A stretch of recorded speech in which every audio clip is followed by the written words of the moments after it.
Hi everyone, Anisa here, the first yak of 2019, dear God, but also Happy New Year! News was a little dry this month, so instead Saya asks me a bit about my studies. Yes, I did write a paper about K-dramas last semester.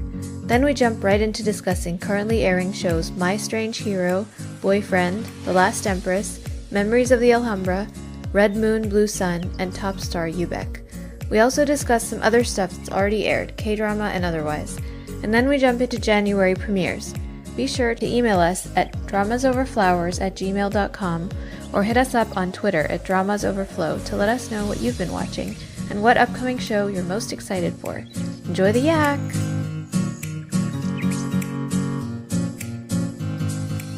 Hi everyone, this is Saya. This is Anisa. And this is Paroma.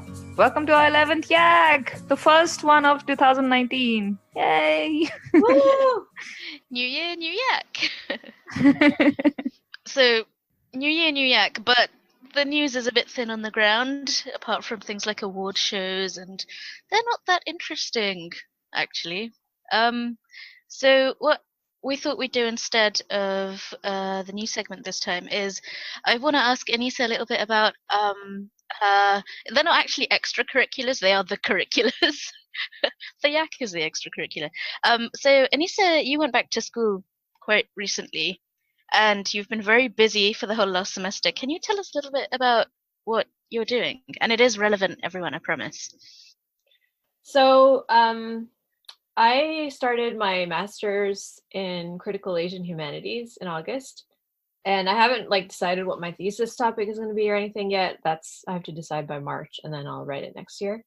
But I do Korea is one of my focus areas. My other one's probably going to be the partition of India, which happened in 1947.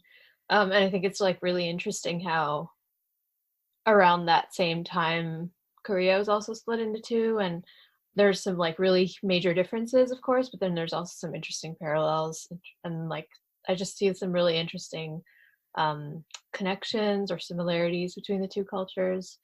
My thing has always been to find connections across broad things and bring them together in interesting ways. So this semester I wrote a paper about Korean dramas, which was fun. And I actually was inspired. It was for my topics in Asian humanities. So we could basically take any of the theoretical stuff that we learned all semester and apply it to basically whatever we wanted. And I had, after, we got a renewed interest in our Men Behaving Badly episode.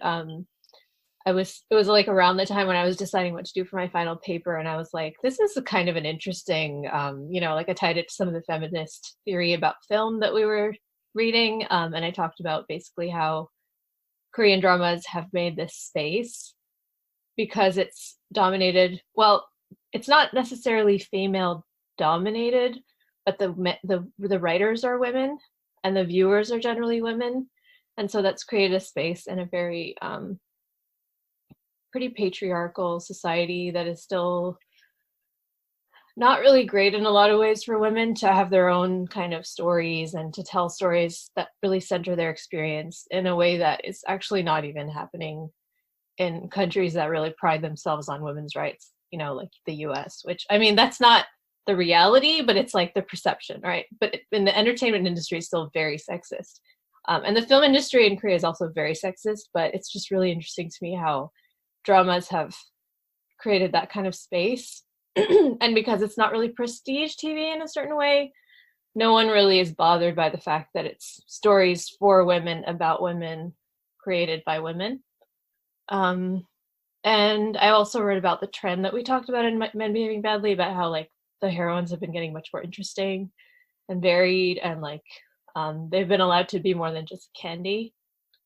So yeah, that was one of my papers. I don't want to go on forever, but another one was about the multicultural kind of shift that's happening in South Korea right now, because there has been such a huge influx of immigrants since the 90s, and most of them are from Asian countries, and so they're having to kind of rethink what their idea of who a Korean person is, because they have a lot of mixed marriages and what they call multicultural families, which is what one of the spouses is from another country. Usually it's a wife from a Southeast Asian country that has married a Korean man. So it's just interesting time of like a lot of shifting sort of norms around, rather than the blood-based kind of we're one ethnic people kind of idea. It's starting to slowly shift.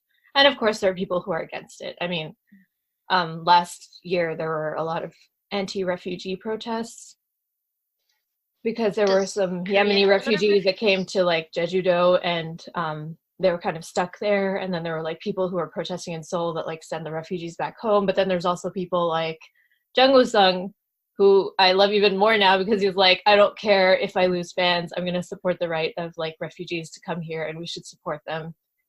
He's so lovely. Oh, that's really awesome. Yeah.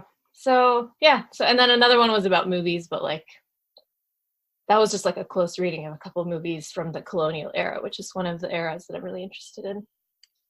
So, yeah, that's really doing. interesting. Thank you. I wish I was studying what you were studying. Yeah, and then you have to like go to school, and yeah, exactly. No, I get the Cliff Notes version. I get to read your essays. I think that's enough.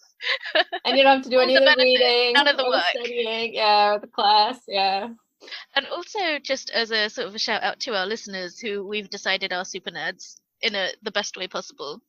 If there's anyone else out there who's studying in that area, we'd love to hear from you about what you're studying and your areas of interest and that kind of thing. Absolutely. It's very interesting. I would love to talk to Do you all think of you one about day it. there will be like a bachelor's degree in Korean entertainment? I mean, there's already bachelor degrees in like Asia, or like Asian studies. Not quite the same thing as a degree in K-dramas, though. No, it's too narrow for a whole degree, I think, but you could definitely Maybe a like, master's. Like we have a you could write your thesis about it, definitely. Like I could definitely write my thesis about it. I just think that my parents will be like, you're getting a master's degree and you're gonna write about television, like which is why I'm writing about it in my papers. My thesis will be more serious. No, I think I want to do something a little more broad. I don't know. I'm still thinking about my thesis. I'm not sure.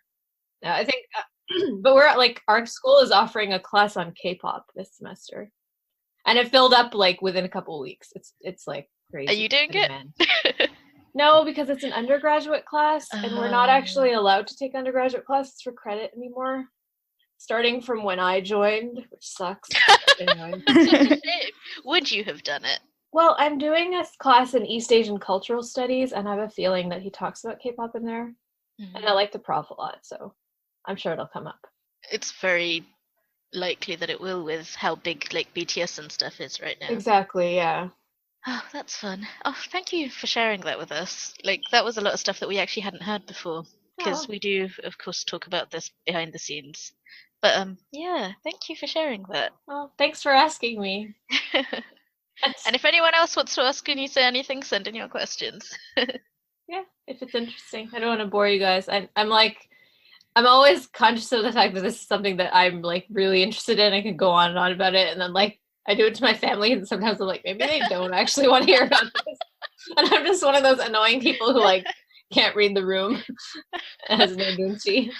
Yeah, I'm like that, except luckily for me, my sisters would be like, we're not interested, stop talking. My sister doesn't tell me to stop talking, but she'll be like, your voice is really loud. And I'm like, oh. But it's true. I do have a really loud voice. So. Shall we move on to our next thing? Yes. Currently airing dramas. Or, so Paroma, take it away. This list. Don't you want to take this one since you're starting with My Strange Hero? Well, I feel that you and Anisa need to redeem yourselves in the eyes of would say. Oh, do we? Okay. Okay. Hey, look, I think Anisa I have like, gushed. ready for a fight. Do I now? Rolling her sleeves up. It's already rolled up. I'm ready. Hey, I am willing to gush about Kang Bok-soo as much as you want. He is adorable. Okay, I can totally see why you like Yoo Sang-ho here. I couldn't see it in Did we INR say the to name of the this drama? degree. Oh, right, we didn't. Sorry. Let's. Yeah. I mean, yeah, Paroma did Or say Bok-soo just in has case. returned. Right, okay. Yes. Is anyone calling it Box's Return? I am in my heart. Oh yeah, In I my am in my mind. heart, but I'm pretty sure that the actual official title everywhere is My Strange Hero. Okay. So much I less don't interesting. like it. I don't like it. know. Me Yeah, but listen, it's Boksu's back is like the literal title, so it has I like But then no how one will know what we're talking funish it about. is. Yeah, the alliteration. It's so nice. This is the nerdiest podcast ever. Anyway. Too early in the year, or perhaps too late. So, Yu Sung-ho is I think he completely won me over through the flashbacks, like when he was doing the actual schoolboy aged schoolboy, not like the grown up schoolboy. His flashbacks with Joboa it was just like, I don't know, sugar and candies. I guess it was How so does he delicious. look 15 years old? Like he I don't know. does. He looks younger. No, and like also Yeah. the thing that really amazes me is that when he's being like teenage Boksu, he looks more Younger. like a teenager. Yeah, like his expressions are bigger. He's more of a like, he smiles wider. Like he has that like, Yeah. and then when you see him in the present time, he's like, you know, a little bit more reserved, a little, you can see the age on him. He has a slight bit more maturity, just the way he holds himself. It's in his face. It's not just in his acting. So it's incredible how he does Very it. impressive. He's wearing the same uniform. How does he I do know, it? but yet But you he looks tell. outgrown in it as an adult. It actually looks like he's outgrown it just a bit. Like he's Yeah, just, but maybe that's because they have made the uniform slightly, like they've trimmed it a bit. Maybe that's also credit to the costume put department. two of them, right? Yeah, just because he says it's the same one doesn't mean it But like, actually even is. uniform aside, like you say, his whole face, his expression, everything is like, Yeah, totally. yeah, Exactly. totally different. Really impressive. Yeah, and his high school boy crush on Song Soo-jung is so he cute. sells it. Oh my god, he said, and you know what? I think I got completely won over the moment he said that his life's ambition is to be Song Soo-jung's boyfriend. I'm like, man, dude, this boy, he has, yeah. You know what He's though? Like normally that kind of stuff would make me like cringe a little inside. Yeah, because you're like, he's dumb as a brick, right? No, I mean no, it's not that. It's just like the super overly corny stuff. Like sometimes I just have like a little bit less of a tolerance. I think you guys enjoy that a little more than me. Like the super romantic. I like it up to a point, and then I'm like, oh, it's okay. But with them, I don't know why. Like they're just so cute, and he sells it so well. I think he just And he's done so it so sincere. well. Yeah, he's so sincere. Like the sincerity in his performance really shines through. So Oh, with I him, I'm like, agree. aw, that's nice. You're just so cute. And high school, Joboa, the character's name is Son Soo-jung.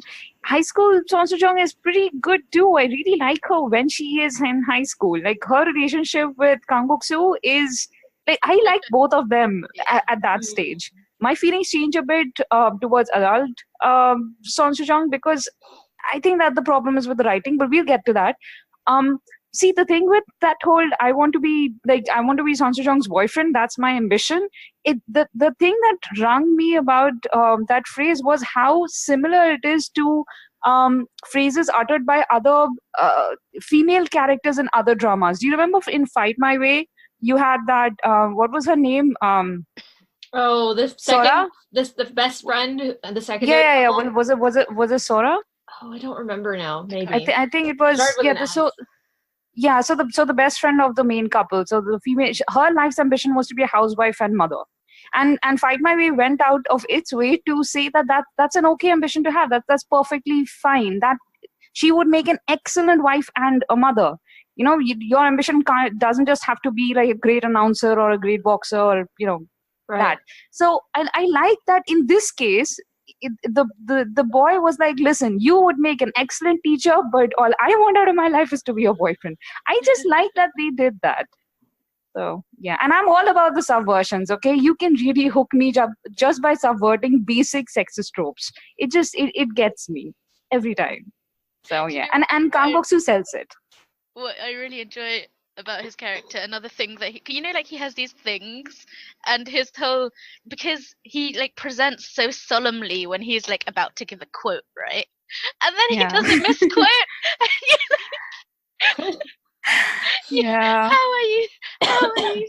I But mean, the thing, yeah, it's great. yeah, I mean, he actually reminds me, now that I'm thinking about it, he reminds me a little bit of the female lead, Sejong's character from School 2017, the female lead, where she's like so dumb, and yet there's something about her that is like really special, and she has talents that are just not acknowledged by like the system in school, you know? So he has that too. Like he's like dumb as a rock, but he's got like this charm and this talent that's been able to, And the like, sincerity. yeah, and this talent for just being there when people need help and coming through for them, which is basically been his whole career. And he like, are you guys up to date on this one? Yes. Yeah. Yeah, so like we find out that he just like was helping someone by the way, and then his friend was like, hey, we should make a business out of this, it'll be great, you know? Like, and so they just kind of fell into working together on that, which is so fitting for his character. And I really like the way that you've got Kwak Dong-yeon's character, Oh Se-ho, who's like this contrast. Oh, I Like, can't figure loyal him to his out at character. all. I'm really impressed by how creepy and horrible I find him, because I've loved him in everything. He's always so cute, right? But did you watch Radio Romance? No, 'Cause I he didn't. he played that same creepy kind of Oh, character. okay.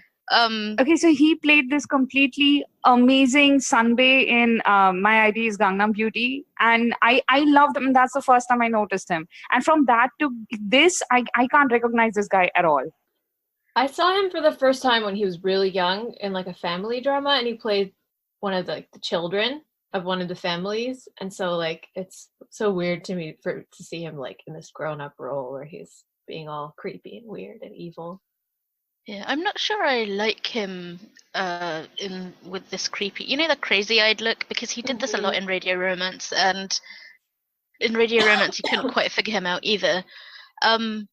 But the way that like he just can't figure it out, I really love the way that he's like he can see that this dumb as a brick Boksu is getting everything that he wants, and he's like, I have everything, yet nobody, yet they always pick him.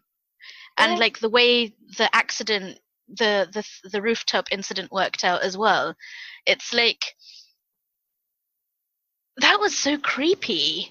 It was, Yeah. but I feel like I actually find Sujang more difficult to figure out than him, because with him it's like, okay, you can see why he turned out to be so twisted, because you see his mother. Like, shout out to the actress who plays the mother, because she's so good.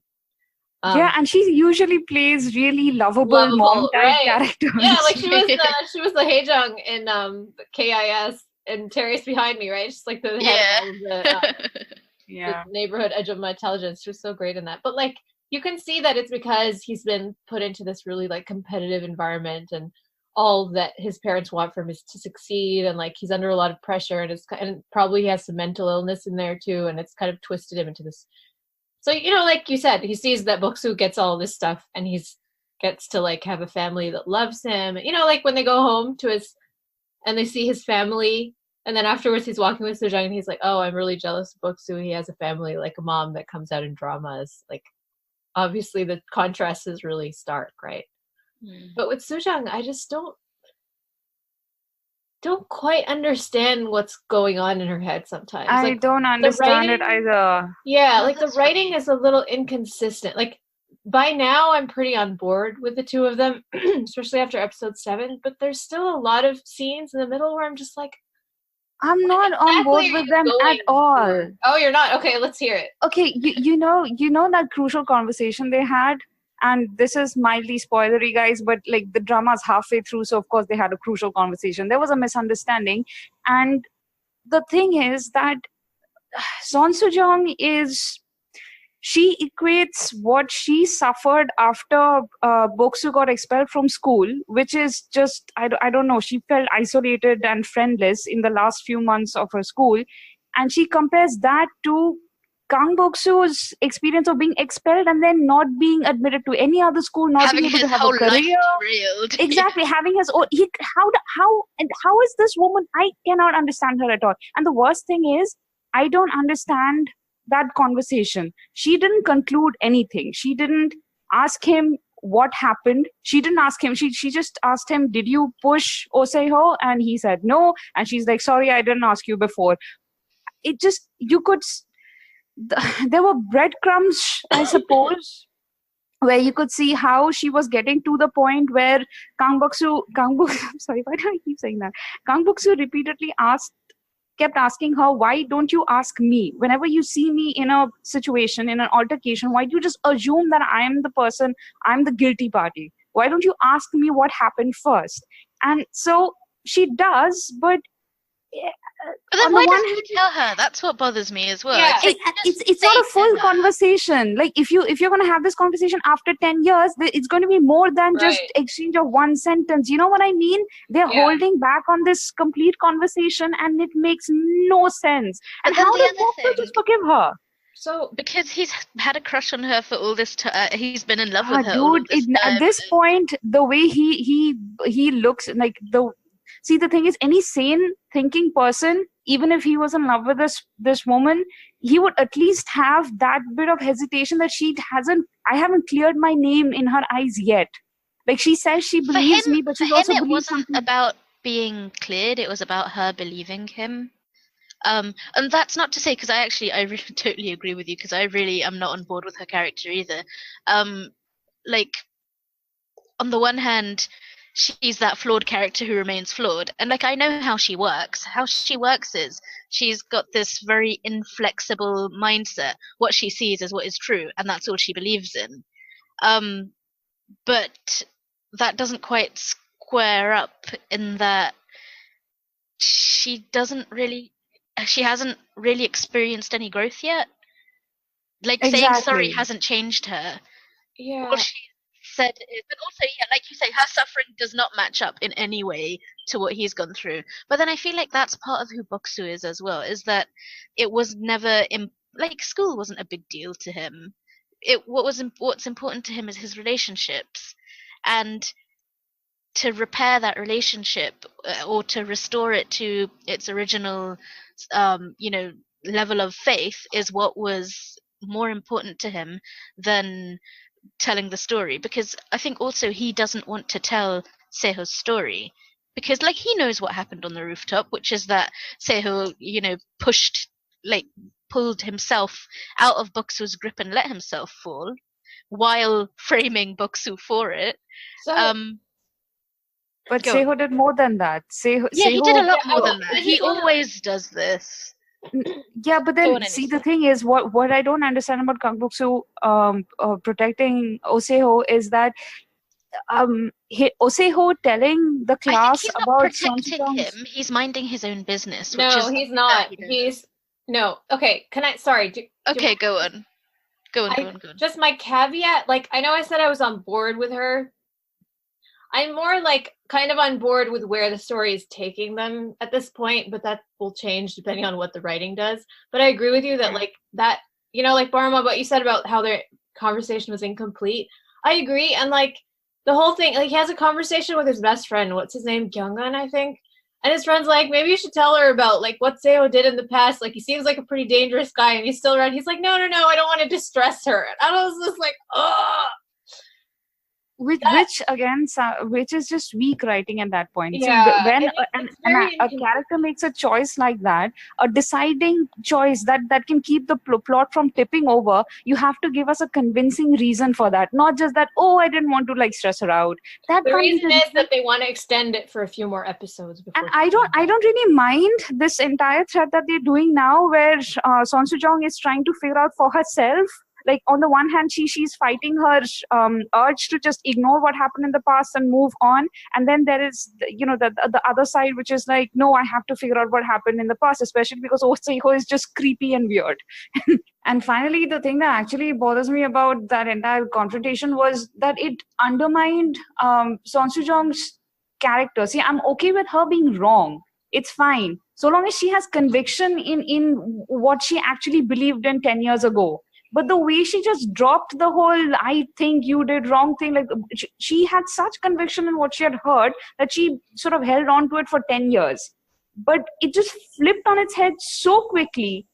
There was just not enough time given to that switch. I just found it really unconvincing, and now I no longer like. I used to like her character. I'm fine with a character who's just wrong-headed, and then they realize what they did, and then they feel guilt for it. She doesn't even seem to actually feel guilt for what she had done. Instead, she makes Boksu feel guilty for some stupid thing that he said in her defense, and just the entire mess, man. And then Boksu does feel guilty. He thinks, oh my god, and he's telling his friend, I have hurt her so much. No, but then he doesn't even explain why he said what made her feel bad. So then it's like... But this is such a drama thing. They never explain anything. And it's... just say what happened. Yeah, I'm not on board with that romance. Yeah. But again, let's hope I that find her entertaining as a character, though. Like, she's funny. She is. She is. By herself, she is funny. Yeah. And she's very flawed. But and I mean, I think I'm not quite as mad at her as you guys, because she does say in like episode 7 that, how can you forgive me so easily? Like, what I did to you was so terrible. And like, why are you okay with me? But it's kind of weak. I agree. My issue is also the like, why are they kissing in public when she's technically his teacher and is going to get fired for that? Yeah, like, I'm not okay with that either. She's the one who was fighting so hard to become a permanent employee, and she's okay with giving that up. I don't know, not giving that up, but putting that at risk. But you know what? Overall vibes, we really like this drama. We are hoping that that last week's writing gets better, like gets over the hump and just gets better going forward. I'm still rooting for this drama. Yeah, and I'm like all in for Boksu right now. He's just... Oh my god, yes. And unlike you guys, I don't think he's dumb. I just think that he was not academically clever, but he's perfectly resourceful in other ways. He's already proven that over and over. Yeah, that's what I meant. He's not book smart. So, I'm sorry. I apologize. Yeah. I didn't mean to. Okay. Yeah. So on to the next cute boy, which is Bogami. Wait, what's his full name? That's how Bogam. Right. In Boyfriend or Encounter. So, what do you guys think? I just want to say, like, I've only watched the first 4 episodes, so I don't know what's been happening recently. So why was it just the first 4 episodes? Did you drop it? Wasn't it interesting for you, or have you just started too recently? And then like I got to the end of episode 4, and there was something that made me kind of go, oh, I don't know about this. And then I just got so busy, and it wasn't like I wasn't loving it so much that I felt like I had to go back to it, even if I didn't really have the time and give up my sleep for it. But I'm probably going to go back and... It is slow. It does move quite slowly. Yeah. All I had time was with 3 episodes of Boksu. And then I had to go to sleep. Otherwise I would be dead today. It was making me think of what you said about being a school kid trying to like finish your homework the day before. Right? Yeah. I was like, oh, I should have done this earlier. Should I give my like very brief like general impressions, and then you guys? Yeah, absolutely. Yes. My first impression was just like the gorgeousness is like overwhelming in every way. Yeah. Like the drama, the leads, like everything about it. Excuse me, is so gorgeous. I was just like in a daze, kind of like of how dazzling it was. And then the story. I mean, the part where they're in Cuba is very beautiful. Mm-hmm. I think the more that I saw in the soul portion, and then like right at the end, I'll just go ahead and say what happened because it's been a few weeks now, where he kind of, the scandal happens and he kind of steps up in the lobby and is like, it was me, and he kind of like saves her in a way. I think what was bothering me a little bit is that like it seems at first to be a reversal of like the candy table kind of, and he's the candy and she's the table, and she's the one in power, and he's the one who's kind of just a hardworking young person trying to get through life. But I almost feel like they're doing this like manic pixie dream girl thing with him, where he's like the quirky, beautiful, artistic person who comes into her life and like teaches her how to smile again. And I don't know, it's like still the woman needs a man to save her in some ways. But then I was reading something about how like, I don't know, some people were really moved by that gesture of him because like it's like she's the one has more to lose, and he just like steps up and reveals his identity. I don't know.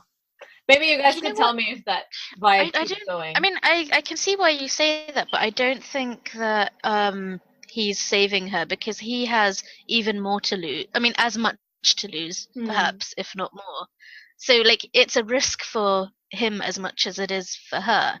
And like what I really like about what this show does is that and I think it's romance, like pure romances that tend to do this more, is that they give you a really close look at the dynamics between the two of them. So what this show does is it's all about distance. Like it shows you the power of distance, and the distance between them is such a living thing, and I find that so interesting.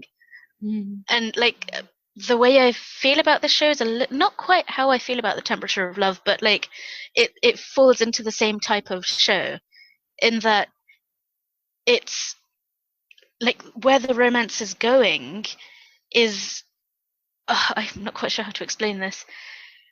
Is it so dependent on like their agency is so important. Like each of their choices, they don't take their choices away from each other. Like everything that he does, which may or may not help her, it is always done with a regard for her own agency. And like her chaebol-ness is like, it's like unpeeled like a layer at a time to show you that actually, though she appears powerful on the outside, she's living in every way a caged life. So it's not really that sort of poor little rich girl story. It's about this woman who's been like, you know, chattel and bargaining chip her whole life, finding a way to step out of her cage, which he doesn't actually do, but he provides the impetus for her to, like, he makes her think, why can't I do this? And then she does. But it's not about him. He's not the one who's making her do it. She actually does it from herself. Okay. Yeah, I'm not saying that it was doing that. I was just starting to feel, you know how sometimes you start to feel like, oh no, I hope it's not going in this direction, and then you just like stop because it was so enjoyable up to that point that you don't want to ruin it. That's kind of how I'm a week behind, so I don't know what's happened after the Masquerade Ball. But I do. There's a Masquerade Ball? There is. Yeah. Yeah, that was a week before. Okay, so I agree with Saya. Moving, then it's okay. Sorry, go on. I agree with Saya. I actually like that moment in the foyer where he comes up and says that it's me, because the thing with Cha Soo-yeon is that she is very alone, very isolated, though she has her like the two people near her, like her secretary and her driver come I'm not right-hand man, I'm not sure what he is, like an AJUSSHI and a, you know, like a loving uncle come driver come right-hand man slash employee. Yeah, exactly. So she has those two people, but they are employees and there is a certain distance. And her own family can't support her and have never supported her. Even her father, who seems to be slightly in her corner, has already made use of her in his political career. And now he's like, oh, you know, I couldn't do anything for you before. Now you should live your life. But to be fair, he's not actually been very useful to her in that like supportive way, as parents should be. But so she has no one. Right. She didn't expect anybody to stand up for her. She's always stood up for herself. She thought that this was yet another battle that she would have to fight on her own, as she's done ever since she finally got that divorce and she got out of that horrendous marriage and, you know, started building a life for herself outside it. But she was like, even as she built that life outside it, she was restricted by rules made by her evil mother-in-law and her own evil mother. And oh it just, man, the mothers in this are they make my blood pressure go up. Oh my god. I think the most enjoyable thing about this drama is watching Cha Soo-yeon fight back, like quietly in such a dignified way, but to fight back. And as she's fighting back, it's not like she ever raises her voice. Not really. I think just one time she raised her voice against her mom, but usually she's so calm and she's forbearing. It's like you can see years and years of weight on her shoulders. And then when she's with Park Bo-gum, Kim Jin-hyuk, that weight seems to just fall away a little. So I don't think the dynamic is supposed to be. Yeah, it is beautiful to watch. I don't think that. I don't think the dynamic is supposed to be a subversion of the whole chaebol candy thing. I mean, even though at first that's what I assumed it was, and I really liked it. Yay, female chaebol! Like, no, sorry, female CEO, woohoo! But I quickly the drama tells you that no, like I think from the first moments of the drama in the opening scenes were really telling. The way the camera follows her through her father's campaign, through her marriage, and then to her tumultuous divorce, and then now the camera just follows her from behind as she goes through all of these scenes. I think it's wonderful because it tells you that the camera never leaves her. No matter what she does is news. That's a horrible life to live. So yeah, I loved it. But the drama has slowed down a bit. Okay. Sorry, go on. And it was I just wanted to I just wanted to give a shout out to the directing, which is gorgeous. Yeah, it really is. And I also wanted to mention, and I can't remember the person's name who said this, which I apologize for that, but I saw someone on Drama Bean saying that it's like Roman holiday, but if afterwards, like the guy had come to work for the princess in the castle after the movie ends, because it's like there's a lot of similarities, like they meet in this like foreign place and then they kind of have like this really magical time together, and at the end she has to go back to her princess life and he goes back to his break, and he even like that he's a photographer and the guy was a reporter, and so I thought that was really interesting. I think they were saying that even the beginning where the camera is following her from the back is similar to the opening of Roman Holiday. So that was intentional. I think so, yeah. So I just wanted to give a shout out to that beanie who, I'm sorry that I can't remember your name, but I didn't want to claim that your idea was my own. I just wanted to mention it because I thought that was a really cool detail. The other thing that crossed my mind about the show, and just the last thing I'm going to say about it, is that the whole story with her ex-husband, and this so easily could have been a drama about those two, her and her ex-husband, because as we've actually you don't know, as we go on, if you continue watching, you find out things about their relationship that make that change the entire story, and it's so interesting. And it's like I'm watching, I'm thinking this could have been a totally different drama, and it would have been perhaps a little bit more typical. But it's interesting to have a drama actually not take that route and go with this sort of the B-side, I guess. Like it's not the typical alpha. I'm watching Steins Gate, so I'm like alpha world line, which you don't get right now. I don't understand.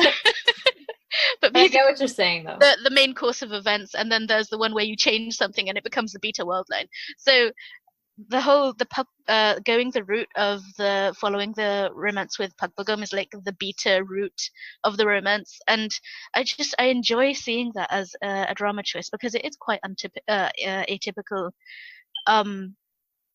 Isn't it fun how you get these stories that are exploring the more unusual side of relationships, like more and more now? Like we've exhausted all of the old types. I love it. I really love the kind of stories we've been getting in the last, actually, call back to my paper. Sorry for being a nerd, but when I was going through the data and looking at what has come out and when, it seems like Answer Me 1997 was the catalyst for a whole bunch of things. Because when Answer Me 1997 was TVN's first hit, and after that they just kept making more hits, but it was like a really unlikable heroine. She's a little bit obnoxious at first. She screams at her parent, she's very unusual, and it was such a huge hit, and it had all these female characters that were just allowed to be real people in the way that men are usually allowed to be real people and act out and stuff. And I was noticing that since then all these really interesting dramas have been written. So I feel like Answer Me 1997 actually started a kind of a movement. And it was remind us what year that was? That was 2012, sorry. Right, yeah, 2012. And then after that, that's when cable really took off. So even all the good JTBC dramas that came out after that, those are the two main cable, I think, channels that have really put out really good dramas. So, and even it made broadcast networks also step up their game because all the good writers and actors were leaving to go to cable because they weren't getting interesting enough stories. So I think that's really cool and good for them. Moving on to interesting stories and midweek mukbang, The Last Empress. Ooh, chewy. Let's hear it. This one's fun. Paroma, are you up to date? I think I am. I haven't watched 27, 28. I have watched till 26. So yeah. But yeah, I am so okay. I have one thing to say. We've already talked about how compelling the villains in this drama are. Like, they were basically the reason I was watching for the first I think 5/10 episodes, because the way they cut it. Anyway, but the protagonists have started becoming interesting. But what I don't understand is how is Cho Jin-hyuk's Che Jin-hyuk's character Nawangshik, how is he being so diabolical when in his previous incarnation all he's ever done is shout at people and threaten them bodily? He did not show this level of subtlety before. What is this master level spy game he's playing after 2 months of training? I don't understand how this happened. Wait, there were a lot of things that happened during that transformation. Apparently, he learned from Origin, isn't it? He might have learned from Origin, but did Origin like lobotomize him? What did he do? No, he like woke up his frontal cortex. He was lobotomized before. Now he's received like a new right. This is the same guy who threatened to burn down a barn to get his way, and now he's all like, "Ooh, I'll be subtle. I'll have game within game." And I have to say, my big problem. I have a problem with like this show is the star of the show is definitely like Shin Sung-nak. My god, yes. He is the central protagonist in every possible way. And Jang Na's game has stepped up, and I love her right now. She's great. Oh, nice. I was going to ask, last time you guys were like, not feeling it. It took maybe it took about 4 episodes for her to get up to sort of that level, but now because she had to go through the ringer and go through tragedies first, and now she's like, okay, I'll give up the optimism way of life and go all the revenge way of life. Now I'm interested. The great thing is she does it with this not even a smirk. She grins her way through it, and I love the way she treats him right now. Okay, just one tiny spoiler, because this will give you an idea of why we suddenly like Jang Nara. So things happen in the castle, palace, right? Palace, and she knows that her life is in danger. She could have run, but she's decided to come back. She's the Empress now. Okay, and she's come back to solve a mystery. And now the evil people all know what her intentions are, and so they are like, you know what, we won't treat you like an empress. You'll have to take care of everything on your own. And she's like, that's fine, I'm fine with that. So then they come into her room, and she's like drying her clothes after having washed them herself, and they are like, what are you doing? This is the palace. And she's like, but you told me to take care of my own stuff. Just nice. It's fantastic. But my problem with it is that like Che Jin-hyuk's character is really like, apart from this stuff that he supposedly is doing, like, emptying the safe and all of that, the cool stuff, he's not really doing anything. No, he's not very fleshed out, is he? Yeah, like he's a bit of a non-character. Have you noticed that he's becoming? Here's the thing. Your hero, like especially when he's going up against like seriously evil people, has to retain a core of humanity. I'm not seeing that core of humanity in Che Jin-hyuk's character. Like, I found him really problematic to start with, even when he was not Che Jin-hyuk. And with Min-yura, right? Really root for him. Like his... The thing is, with a revenge drama, you have to root for the person taking the revenge. Otherwise, it's all kind of like, they're just doing terrible things for no good reason. Even if you do root for them, like the revenge drama is kind of inherently problematic. It's only because it's a revenge drama. But like if you don't even agree with or like feel for the main character, then it's kind of a rough road. He doesn't have a lot of screen time, and when he's on screen, and Che Jin-hyuk is a good actor, and like for example in Tunnel he was great. Like that's one of my favorite characters of Che Jin-hyuk. Like I like him as an actor.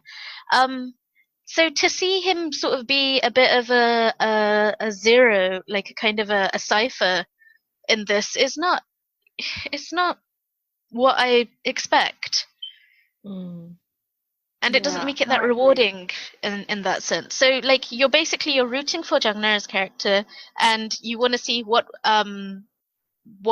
Peha is going to get up to next. because Yeah. like in a strange way he's not exactly rootable. I mean he's a terrible person, but he's also kind of broken, and in that way that you can feel a sympathy for him in how he became the way he is. Oh yeah. Yeah. And I do expect, I don't know if they're going to go the route of redeeming him. I'm worried that they will, but I do expect that he will be totally punished by the end of the show, and that he himself will be remorseful in some way. Like, I think that will happen because they're building him up to that. But as for Chejinok's character, I just don't see where they're going with him. There's no clear sort of trajectory. He's just sort of pulling.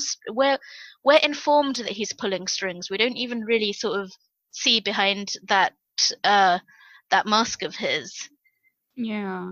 So I'm And- loving and the the- drama, and the- but I'm not loving him in it. Okay. So I agree. Right now, Jangnana is the one I'm watching this drama for. I really like the evil glint in her eyes. That's what I'm rooting for. The thing that I'm worried about is that it's like exactly halfway through now, and the good guys have the upper hand, so that can't possibly last. And yet the bad guys have already suffered quite devastating blows. So now I'm wondering if the evil guys get the upper hand. So it's pretty gripping overall. Although And I think that I'm feeling the possibility of sort of Makjang fatigue setting in, like when they just go around in many circles. exactly, they seem Like, they I want seem them to to have move sort of on. crescendoed, right? Already, it feels Yeah. like it could end in a couple of more episodes. And it should, but it won't. So It won't, that's yeah. what, yeah. I'm hoping it doesn't Yeah. get sort of tiring. Hmm. Exactly. So Okay. yeah. Memories Next. of the Alhambra. You guys are both watching this, right? Are you up to Yes. date? I'm up to date. Are you, Pete? I am too. Yeah, episode 10. Watched it. How are you liking it? I don't know what to say about this drama. It's I'm loving it. It's everything I wanted from a drama that deals with alternate realities within our reality, and also has a sort of a spy contour to it. There's a murder mystery, and then there are rules in this world, this gaming world, that sort of crosses with our own reality, and they have been very meticulous about building up the gaming world. So I'm overall loving everything. Yeah. And The it only thing that I have, steps up its game every week. Oh my god. my God, yeah, with every single episode, just when you think that okay, no, they're gonna drop it now, them going to Seoul was when I thought the pace was going to sort of slacken a bit. It did not. man. Then I thought, hey, they're moving to Granada again, and now the pace is gonna slacken. It did not. It just got. Anisa, you need to watch this because I really want to talk about the big honestly, I was stuff that planning just to start happened. it this week, but it's been so busy. Like I thought I was gonna rest during my break, but like that didn't happen. Because I basically at the end of episode 9, I was just like screaming because something happened that I was like, no, this can't. God, yeah, me too. And then you're holding out hope, and then by episode 10, what happens at the end of that? You're like just dashed to the rocks, like Oh your no. heart broken, and you're like, oh man, it's. But I think what Paroma was about to say is that it does have one problem, which is that this is like. The whole story is like the Hyunbin storyline is amazing, but then you have Park Shin-hye, who is a potted plant. Exactly. Oh She's no. furniture. She's actually She's not even a potted plant. She's just furniture. And like, you could have used any actress. Like, if you're gonna, and that Park was Shin-hye is a decent actress. She could do more. exactly, and her furniture status was exemplified. I think in episode 9, when she was about to go to Granada in search of her brother, and Hyunbin pulls this entire thing that like even if you go there, you wouldn't be able to find him. I'm the only one capable of finding him because he's in a certain level in the game. Anyway, that's the whole thing. But he's right. It's correct. However, it's her brother, man. I'm just like, the story could have been written differently, is all I'm saying. Yeah. It's But not I like feel just because she's a girl or because she plays the guitar, she can only be a muse and not one of the fighters. Have you noticed that not a single female there plays the game? It's all men. Like they are beta testing this thing. male-dominated industry, right? So There are also a lot of There's a female lot of gamers female there, gamers, especially there in the are, but software their stories are development. rarely told. This is a whole.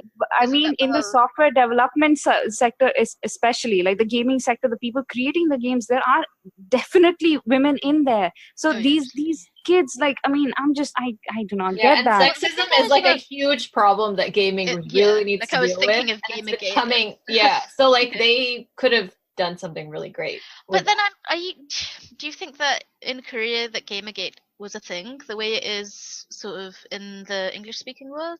It's hard to know because on one because hand, Korea does take its they gaming tend to be very seriously. insular, but on the other hand, like people here, like in the US, like watch StarCraft tournaments. Like people who have no other interest in Korea. Like my brother used to watch StarCraft tournaments and he has no interest in Korea like other than that, but he would watch them. So like it's a thing. So there's definitely some kind of connection between the gaming worlds. So I don't know whether they know about Gamergate or if they care. I mean, No, I'm sure they know about it, but it hasn't had the impact on their society that it had, like, in American gaming industry. But I'm not just talking about the whole Gamergate side of things. Again, this is a drama written by a woman, and right. just like her previous work, she could have given the heroine more to do, and she did in her previous works. It's just, I don't know why here they decided that.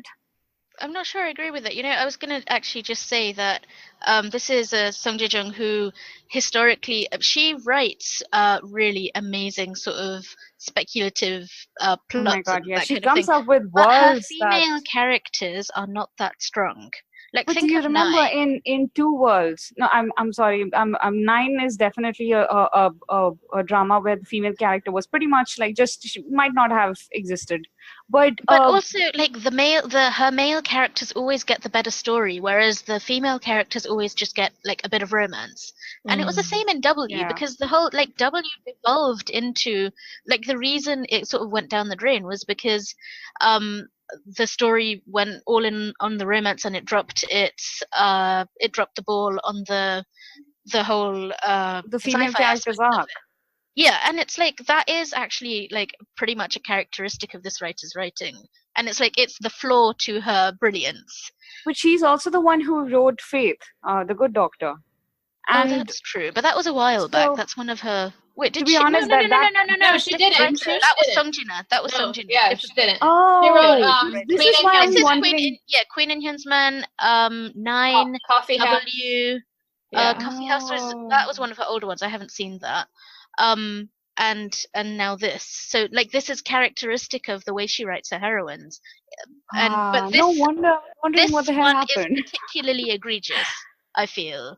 Like it's the Okay. worst of her heroines so far. No, I completely agree. Why do they even have this character, Jang Hee-joo? She isn't even getting the romance. Like usually, Yeah. get romance. Like She's not even getting she's that. not she doesn't have any purpose in the story, and I find that really frustrating. She could just not be there, and this is a totally absolutely compelling, like it's like she's there to fulfill a heroine quota. Why bother? Yeah, she's then, also if you don't have a there heroine? to be a muse, which I do not. There is a character inside the game that Oh, looks right, like yeah. her, has her voice, can play a guitar as she can in real life. But you know, that character is made more compelling than the real Jang Hee-joo. Oh, do you know what? I found that part really like a bit unpleasant. Like you know, there's I this did part too, where, but that's just telling, isn't it? I didn't like that at all. but then maybe it's a comment on the creepiness of I don't know.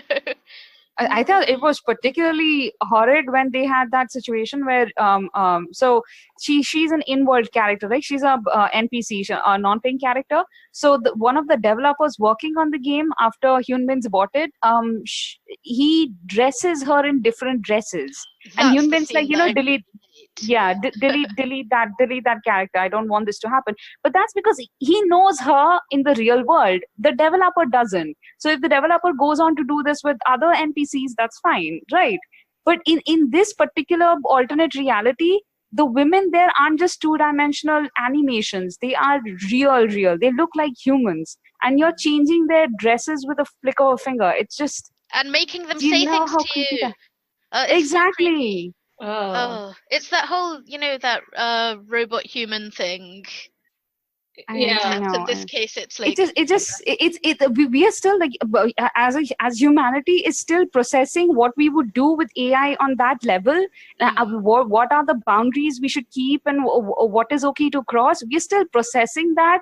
You have this visual in front of you where there is a human woman, you know her character outside the game, and you have a character inside the game where her clothes are being changed. I'm just yeah, no, that was, it was very disturbing to me. But anyway. but one more thing before I know we have to move on, but I just wanted to quickly say about like Hyunbin in this show. And I have to say, Yeah. like, I've never been particularly impressed with him in the past, and I didn't ever really like his characters, but he is killing this one.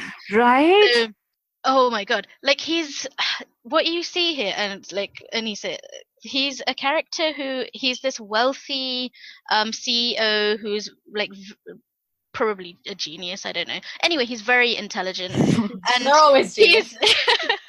but what he does, he discovers this game, and he gets really excited about it, and he starts playing it, and then like things go a bit wonky, Horribly wrong. and you can witness his descent into madness where And despair. yeah, but also what's incredible about him is how self-aware he is about it. Like he's like, I'm mad and I know I'm mad, but madness has its rules, and therefore, and it's such a nuanced and detailed performance that like I'm actually blown away by the way he's doing this character. It's amazing. So am I. His character is written so well. Actually, most of the characters in the drama are written really well, especially the characters around Hyunbin. His young, the guy who's I think the chairman of the company, and then the Ajushi who's the professor who was the dad creepy in dude. W. Exactly, Dad in W. I think it's what's his name here? Kim Yoo-sung. And he is just, and he does creepy characters really well. He's so creepy. He's got this menace about him. Everything about the drama is really great. Oh, okay. Seriously, but because of that aspect of it, it kind of detracts from my ability to sort of just go all in on the drama. Totally understandable. Okay, so moving on to the next show, which is Just Dance, which is also called Dance Sports Girls, except I don't think anyone's calling it that, but that's its original title. This is the drama with Park Se-won and Jang Dong-yoon, who were both in School 2017. Actually, it's a short drama. It's actually finished airing. It's 8 episodes, 16 half-hour episodes. Oh, I didn't realize. Yeah, I didn't either. I thought it was, and then I saw the episode count was 16. So then I thought it was a longer one, but it turns out that it's 16 half-hour ones. So this is the one about which is based on a real story, which I actually should have studied up about before I started talking about it. It's set on Goje Island, which is a shipbuilding island. So it's in the high school there, and it's a vocational high school where people go on to do shipbuilding or something like that. So in there you have Park Se-won's character who wants to be a film director, and she wants to go to Seoul. So it's quite, the way anything involving industry is. It's quite sort of almost Dickensian in the way it looks. It's grim. It's kind of dark. I actually had a hard time getting into it because her character, Park Se-won's character, is really like. In the first moment, she's very funny because it opens on a scene of her lying in bed, covered up, like head to toe, covered up in her duvet, and lying next to her is like her user, like a suicide note. Oh my goodness. And she's just lying in bed like that, but she's actually alive. It's like some kind of protest. It's really funny, but I always find it difficult when characters are like really horrible to their parents, and she's really bad with her mum. But then I read some comments later where people were saying it actually gets really good. So I thought I would give it another shot. So you're going to keep watching it? Going to keep watching, yeah. I've got to the point where I don't really like Park Se-won's character, and I don't know if you can watch a drama where you don't root for the main character. She's kind of a bit... she's sly with a smile. Like she goes around behind people's backs. Like she will try to get people to do something, and she'll go to one friend and say, "Oh, well, that another mutual friend of theirs, she said that she doesn't really want to do something with you, and she doesn't like you that much." And she does that, like she plays people against each other in that way, and she's really rude to another friend who, well, not a friend, but like another girl in the class who's kind of a mysterious figure who doesn't who's kind of a bad girl type, and she makes assumptions about everyone. She's rude about everyone. I really don't like her. So I guess we'll see how it goes. It's only 8 hours. Yeah. Yeah, exactly. So let me see, because I really like Chang Dong-yun. Like as an actor, I think I've watched nearly everything he's done apart from Mr. Sunshine. Let's see where it goes. Yeah. Okay, so cool. do you want to talk about Top Star BAEK? You're still watching this one, right? Yes, I didn't get to watch Friday's episode yet because it just came out yesterday and I haven't had a chance to watch it, but I'm up to 7. Yes. Quick question before you start. It's about you, BAEK. It hasn't been officially picked up by anyone for subbing, so like, is it being fan subbed or like what's happening? There's an Indonesian sub that's being translated into English, but it's pretty weak. I'm just watching it raw, to be honest. Oh, okay. Yeah, because I find inaccurate subs to be more annoying than like figuring it out myself. The only thing that's really challenging about this is they're using this like really thick saturi that's specific to this island, and like I've sort of got it from like the subtitled episodes that I watched at the beginning, but I don't always get 100%, but I feel like even there's a lot of like humorous scenes with like the halmonis in the village and stuff, and like they're the ones who use that kind of tone, like that saturi the most. Yeah. But like the situational, and like I understand enough where like I can get what's going on, even if I don't like get every single word.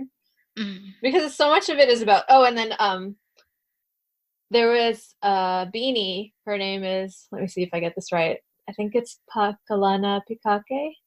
Hopefully I'm pronouncing that right. That's how I pronounce it. That's how I pronounced it in my head, so hopefully I'm not sure if she's listening. But she was talking about how there's this word that everybody uses on the island called it's koshiki, and like a lot of times they just translate it as thingy, but it's like whenever there's something that they want to refer to, they just use koshiki, and like that's one of the things that Yubek comes and he's like, what are you talking about? And they're like, no, what thing? What is it? Yeah, they're like, the thing, and then you come to the thing. And so she posted this really interesting YouTube video about how like in Hawaii they have this expression, and it's sakain, and it's kind of used as a placeholder in a conversation where everybody already knows what you're talking about, so you don't have to actually say what it is. You just use decline. So she was saying like it really reminds her of how that is used. I think she's from Hawaii. So that was really interesting. That was some of my linguistic nerdy stuff coming out. But anyway, so yeah, I'm watching it raw. Do you have the link to that? We'll just put that in the description, just in case anybody else is interested. Yeah, she posted it on her fan wall. I'll find it and I'll share it. Oh, cool. So yeah, so it's still really fun and cute. It's not like super deep, but I think what makes it so much of it's like the only one that I go and watch right away pretty much when it airs. And I think it's because like it really balances that light, humorous, funny tone and like kind of like the silly humor, which doesn't usually work for me, but in this, like there's not a lot of toilet humor and it's very good natured. It really balances that with like the emotional sincerity, and the actors are really selling those emotional moments. So it has a kind of more of an impact emotionally than the normal kind of slapstick, those type of dramas that don't go too deep.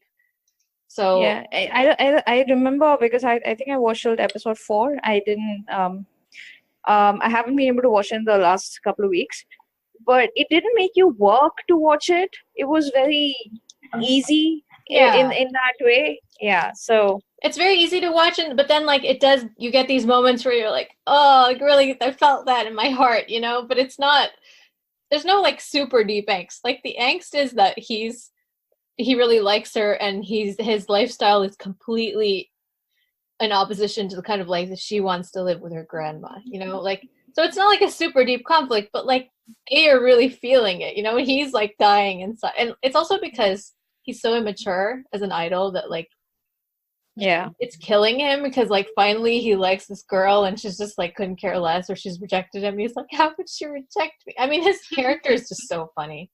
Kim Ji-suk is really doing a good job. So yeah, I'm still enjoying it. The oppa figure played by Lee Sang-yeop is very cute, but also like he's kind of doing that annoying thing of like, I've always not taking the heroine's no for a no. No, it's like he has so many opportunities to show his real feelings, but instead he just like teases her and tells her she's ugly. And like, yes, I know that you grew up pretty much as siblings, but at a certain point when he's like got the ring in his pocket that he wants to propose to her, and he's still doing that, it starts to like wear thin. So can I just say something here? Because that reminds me, it annoys me so much when a character just has a ring with like no nothing before or after, and it's like nothing leading up to it. Exactly, like start at the beginning. You can't just have a ring. I mean, that's go on the first date first. Tell her how you feel. Tell her you like her. What is this ring? And because it comes up in like, it's a second lead thing to do, isn't it? To have a ring. Yeah, but then on one hand he has this ring and he's like, that's his future like life hope, and he's been working toward it for like many years, and like we don't really understand why. One-sidedly. Yeah, and I mean, there's no explanation for why he's waited this long, because they've been adults for a while. But he's just holding on to this ring. But then on the other hand, he like can't even bring himself to say, I think you're pretty. And he can't even, like, anytime that kind of moment comes up, he just like turns it into a joke about how like ugly she is. So of course she's gonna think of you as her real brother, you know? And then when she's like, I just think of you as a real brother, she's like, oh, well, that's the end for me. At one point though, Yumek does bring it up. I think he accuses him of like the Oppa figure of like sailing off, like going off in his own, like, I'll explore my youth and adventure thing. Like he's the captain of a ship, right? Right. You went off and you left her here, basically saying that he took her for granted, that she'll just wait for him. Like she can wait, he'll go have his adventures, then come back when he's ready to settle down and then confess his feelings. And I think that's at least that's how it looked to me. Like that was exactly the reason why he didn't say anything to her. He was comfortable in his dynamic with her. Right. And he did take her for granted. I think then the show is kind of pointing out that he was wrong to do that. And there has been some movement on that front in like the last episode that I watched. I don't want to spoil it, but like I just kind of was losing my patience in the middle with that. But other than that, it's been like a totally enjoyable experience. And like one of the best things about Yumek as a hero is how completely honest he is about everything. Even when it's like an unpleasant truth that's going to make him look bad, he's still very honest about it. So even though he can be kind of like narcissistic and full of himself, but like he's so, you root for him, he's just like very honest. And once he decides he likes her, he's just like all in. Oh, and there's this little kid on the island. He's the only kid on the island. Their relationship is so cute. Like with him and the little kid, it's just like the best. I think he calls him top star AJUSSHI or something. But yeah, anyway, I'm still watching it. I'm still enjoying it. I really wish it was subbed though. Or like, I know. Even if it is getting subbed. It is getting subbed. It's just getting subbed slowly. Is it fan sub or official subs? Fan subs. Oh, okay. And they're like translated from the Indonesian, but like you would definitely be able to. There's not like a lot. In defense of the fan subs though, I know they're not as good as official subs would be, but I'm getting the essence of what's happening. Like I'm way behind. Actually, usually I find fan subs better. It's just when they're translated from another language, they. It's not too bad because I know just enough of the language that I can bridge. Yeah. Like if they say something that I know doesn't mean that I still understand. I can't watch it raw, but it's like an assistive mode. It helps just enough. And I also just want to say that, like, I'm not saying that I don't appreciate the fan subs. It's just that, like, I want to watch it on Friday when it comes out. Yeah, absolutely. I like to wait because I just know that it's going to take a few days. So, but I mean, I Yeah. appreciate the fact that somebody is like taking their time out. In case that came out wrong, also absolutely, like, I am a huge fan of fan subs. Yes, I think they often produce the best work. It's just that sometimes absolutely. they don't have as many resources, and because of the time thing, and it's basically what Anisa's saying. We're impatient. It's like if it's been picked up officially, you know that you can watch it right away. Yeah. Whereas if you've got a group of volunteers working on it, that's them taking time out of their schedule to do something for basically no reward except the enjoyment of doing Our love it. and appreciation. Exactly. Actually, and also they and don't always get love and appreciation, which is a travesty. That's true. And yeah, because it's such hard work building up subs from scratch. That's a lot of hard work. Yeah. So we love you, fan subbers. You are actually the best. Okay, so you picked up my AJUSSHI. I did. Oh yes, tell us about this. Although I only watched one episode, although it's like 90 minutes, so it's like a movie. I was unsure whether to mention it, but then I just thought, like, I'll say that I've started it and I watched the first episode. It's pretty brutal. Like, it's pretty depressing. But whoever I've talked to said that it gets better, like it gets less dragging your soul out through your belly button. So that'll be good.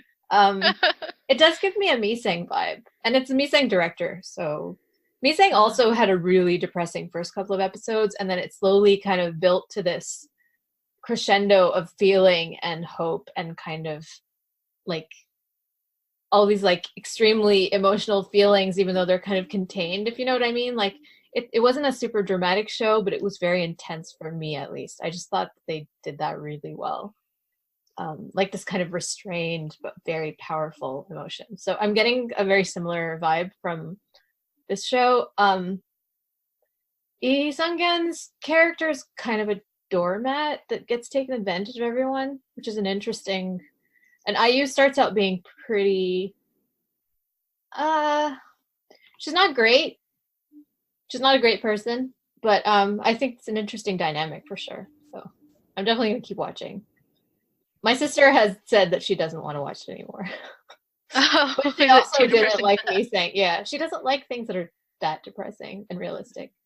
But isn't the point of that they get better?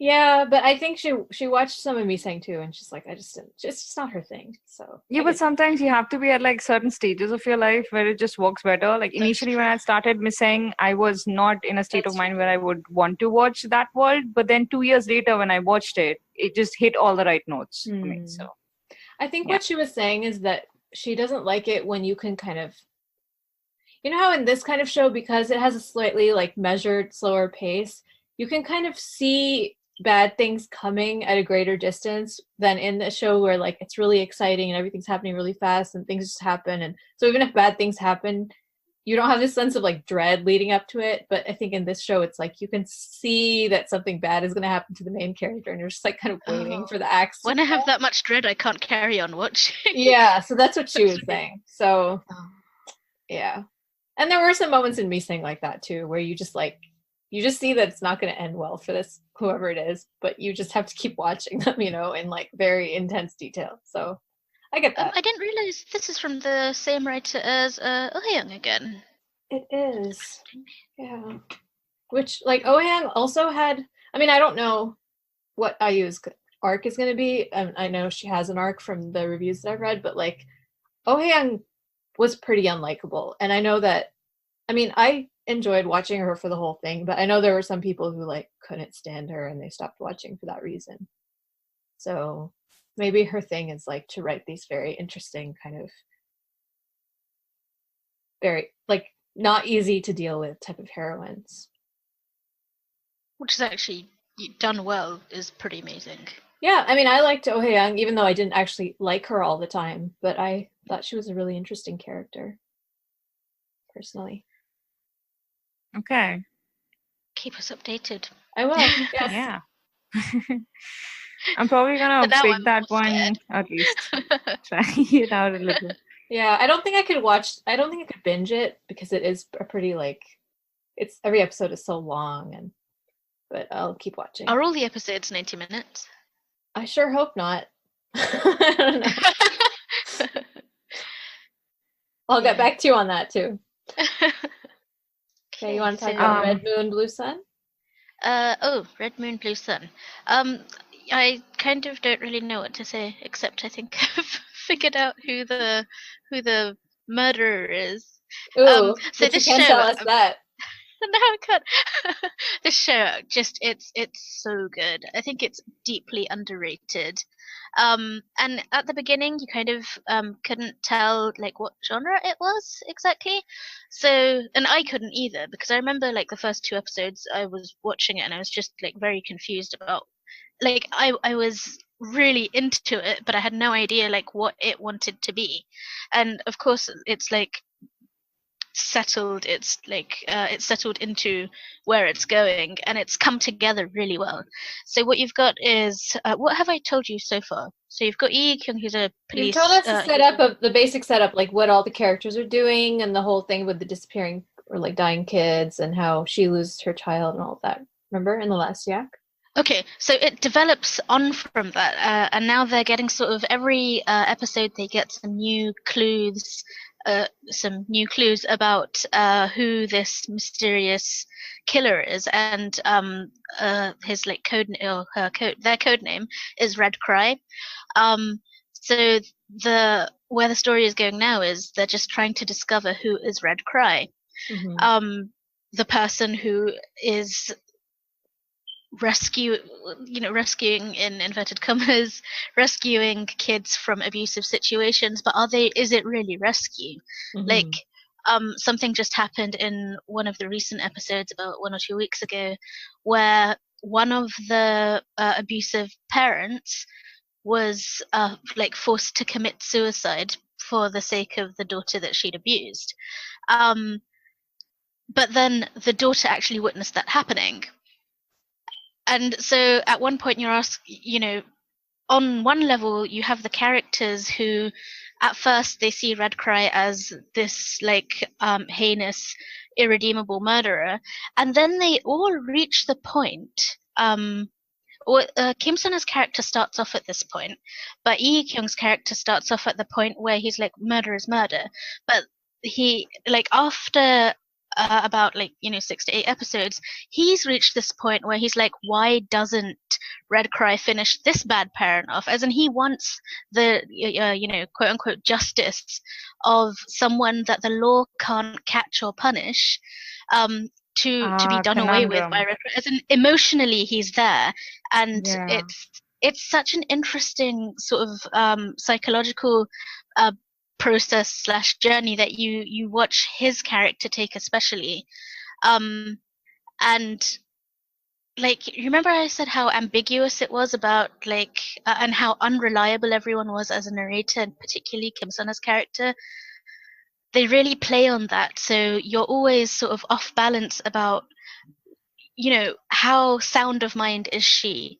Is it possible that, she might be doing something without knowing it? And then now it's introduced this whole new dimension of, do you remember the girl in the green dress hallucination that she has? She's on a mission to find out who that is, and it's uncovering like a whole new dimension of her own personal history, but it's playing the mystery of it really well. Like, you can make all the guesses in the world that you like about who the girl in the green dress is. Is it her? Is it someone else? Is it, what happened to her as a kid? Why does she have no memories from a certain point? And there's so much going on in a really in a way that it all adds to the mystery of what's going on. It's really well done. I'm not describing this very well, but I think that both of you would really find this a very good piece of TV. No, I don't want to say you would enjoy it, because you won't enjoy it. But it's on one hand, I appreciate that we have you to like tell us about this that maybe we wouldn't watch, but on the other hand, I feel like you're covering it already so well for the podcast, like I don't need to watch it. No, but because I'm not even covering the 1% of how like intriguing and thrilling and dark and mysterious the whole thing is. I think it's really underrated. It's such a brilliantly done show. It hasn't been getting as much praise as, like, say, Memories of the Alhambra. Yeah, I mean, Yeah. those are like sort of big budget, big shot Right. dramas, whereas this one is, in a way, it's more niche, I guess. It's not a romance in any way either, so there's no romance in it. How far away and is it from being done? It's at episode 25, 26, which would be 13 by the normal count this week. So you've got 1.5 weeks left on it, because it's it got one of the weeks got preempted, so the number the episode count is off. Okay. But it's really like it's coming together, and I'm pretty sure that like last week I was like, oh my god, I know who this is. But then maybe they mean to know who Red Cry is. But apparently this week lots of stuff has happened, like big stuff, but I haven't watched them yet, so I'm a bit scared. Okay. It's good. Nice. But Paroma, definitely this is your type of show. I am probably going to pick it up because that's one of my New Year's resolutions. I'm going to watch stuff that's not just purely romance, because I mean, I hold up on escapist stuff enough. I just it's because of The Smile Has Left Your Eye. I was so happy with watching that drama, even though it wasn't exactly my normal fare, that I was like, you're just not watching so many good things that are on air. So, yeah, so I just want to round up. I haven't even finished Smile Lift Your Eyes. I'm gonna go back to school, and then I'm gonna go back to having like one drama a month, and you guys are yeah. Oh, which reminds me, I took up Saya's recommendation to watch Timeless. Oh, and how are you finding it? I'm halfway through the first season. I really like it. I really like the stories that they have. Like it's episodal, right? They go on a new adventure every day, and also the overarching story. The team has just started to get interesting. Like the dynamics initially weren't that compelling in each, especially the Wyatt character was kind of like meh. Like he could have been replaced by any blue-eyed dude, like just any blonde white guy. I'm sorry. I briefly regretted calling him the token white guy in the year-end podcast, and then yeah, I feel validated now by what you say. Yeah, so there was an episode, I think halfway down, where they were like the agency. There is a higher government body, and they were like, wait, you know what, we're gonna fire you because we don't think you're doing what you're supposed to do in these time travel things. And he's like, yeah, well, the guy who's gonna replace me is pretty cool too. And I actually started looking forward to the replacement. Because I was like, wait, the next guy is gonna be more compelling. But yeah, then he doesn't get replaced after all. So I don't want to spoil you by saying anything right now, so I'll wait till you finish season 2. Okay. Oh, and one other thing. Yeah. Okay. The one other thing that I found interesting was it's not that it was interesting. It's just that this episode brought it to my mind. You know, when we were complaining about when we were comparing Western dramas to the Korean ones and the Chinese ones that we watch, and what we find so dramatically different about them. I realized that watching, and I've been watching American and also British, but mostly American dramas since I was a kid. I have become programmed to start expecting see, whenever a man and a woman, a young man and a woman especially, have an emotional moment, a really charged emotional moment, I start expecting them to kiss. And like subconsciously I'm going, don't do it, you're going to ruin the moment, don't do it, don't kiss. And in most cases they kiss, and I'm like, damn, why you guys, like, aside from some back and forth, I felt no chemistry between the two of you, but just because you guys like the only young man and woman in this space, you just had to. What is wrong with you people?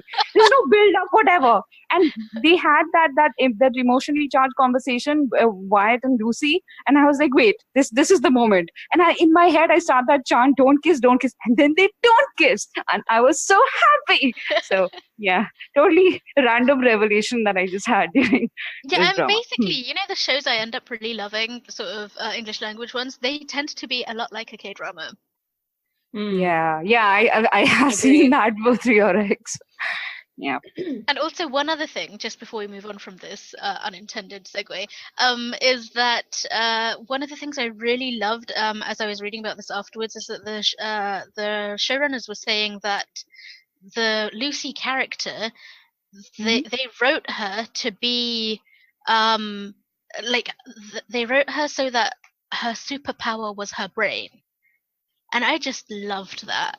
and Yeah. they're careful about the way they present her, so that she's not she's not presented as a Quote unquote, so strong female character. yeah, but also like in a sexual way. She's Yeah. like, they want to give you a character who doesn't like use wiles or anything. It is, her brain is her superpower. Yeah. And that's How just like, rare that's such a is great way that to approach in character. a female character. Exactly, and that It's was so so common in intentional. male leads, but yeah. And it's not just Lucy. Like, as you get on in the show, you'll see that the other female characters are written in such a complex and just full kind of way. I really And then like you have things like Doctor Who, which like I know that people love that show, but that's one of the things that people kind of complain about. I mean, up till now, obviously, the Doctor's a woman, but it's been something that historically people have complained about with the other Doctors, that the female characters always get kind of shafted. Oh yeah, I read about Yeah. that. Yeah. Fun fact: the last I think it was the companion of the previous Peter Capaldi's Doctor. I think she went to school with my sister. They were in the same No class. way! That's so fun. Yeah, it was really cool. And like, my sister would be like, "Oh my god, did you see this?" And because she knew that she'd gone into acting a while back, but it was a huge role for her. And Yeah. color as well. This was Pearl Mackie. And yeah, it was so cool. That is very cool. That's her little claim to fame. Should we talk about should I talk about Men on a Mission? It is Is a that a variety. drama or a film? It's variety, so I don't have Oh, to okay. talk about it. No, go on, because then I can talk about Grandpa's Over Flowers. Okay. Youth Over Flowers, sorry. Okay, so Men on a Mission is, the original title is Anan Hyungnim, which basically means the Hyung that I know. It's this variety show that started out with like rock bottom ratings on JTBC, and now it's like one of the most popular ones. And it's just like a bunch of dudes in a classroom, and they have this concept where like they're all wearing high school uniforms, and then every week they get like transfer students. Has either of you watched this? No. Okay, so they get like quote unquote transfer students, but they're basically like the guests for the week, and they come and they say we're transferring from such and such high school, and it's always like a pun on whatever drama they're promoting or on their. And sometimes they have girl groups, and sometimes they have like boy groups, and sometimes they have actors, and sometimes they have comedians. And the main like hook of the show is that because they're all pretending to be classmates, everybody talks in Banmal. So like it doesn't matter if it's your sunbae of like 30 years, you still have to call them by their first name and talk to them. So like I think that's where most of the humor comes from, because especially with the guests, the regulars, because it's like the regulars like Kang Ho-dong, and a bunch of like pretty common variety people. There's Hee-chul from Super Junior, who's like hilarious. And then they are, they have a good dynamic. They're funny, and they're all like very, very experienced veterans of variety, so they know how to like make things funny and stuff. But then the guests who come on are always a little bit like, is it really okay for me to talk to you like this? So that makes it funny. I think it really depends on the guests. Whenever they have a girl group on, because they're mostly men in their 40s, and the girl groups are usually like in their late teens and early 20s, it always gets a little gross. Because, they have their like show us their dances, and then they get all like excited, and it's just like that. It's just like that. I know. Yeah, gross. I mean, we've all seen it on variety shows. It's like this really gross dynamic between like older men and young idol girls. So those tend not to be as enjoyable for me. And they always do like a skit at the end, which is sometimes it's really funny, but other times it's just like dumb.